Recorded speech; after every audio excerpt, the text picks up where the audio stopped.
Well guys, I'm back and today we're going to be doing a review of the Calvalcade as well as take it out on the racetrack. So here's how the car looks and how it sounds.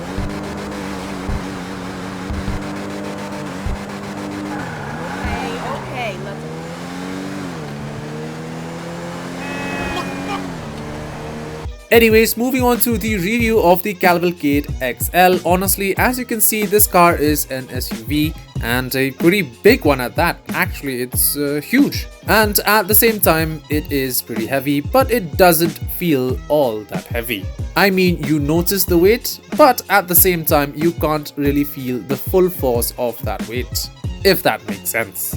Anyways, moving on to the performance review and starting off with the acceleration as always. And well guys, I can say that the Calvalcade XL is a pretty good performer when it comes to the acceleration department. It launches pretty well off the line and the mid-range is also pretty good, but then it does lag a lot in the top ends. But that is honestly fine because it is an SUV. Anyways, moving on to the top speed. So the top speed of the Calvalcade XL is again pretty good. So yeah, I have no complaints on the top speed.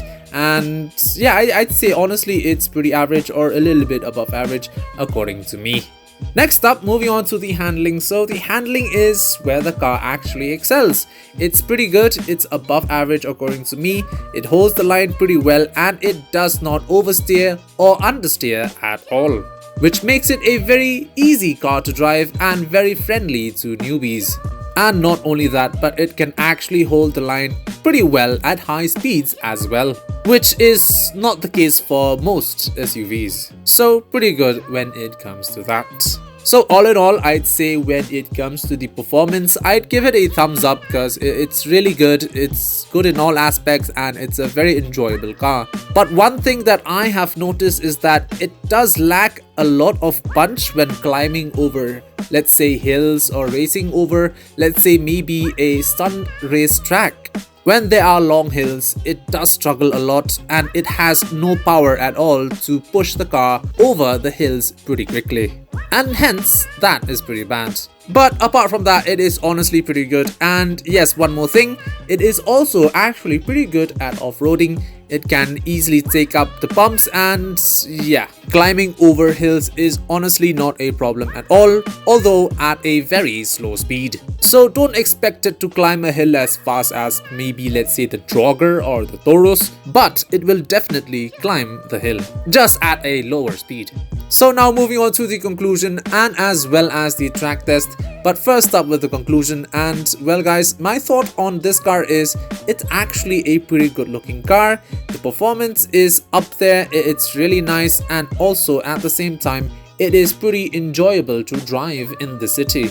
And not only that, but when driving it in the city, it has that sense of presence because of the weight and of course the size of the vehicle. But again, that is something that you may either love or hate. Anyways, now we come down to the big question, and that is the car worth it? And honestly, I'd say that it is actually not worth it. I mean, of course, it is pretty good, but at the same time, it is a bit too expensive, especially when the Taurus and the Astron exists.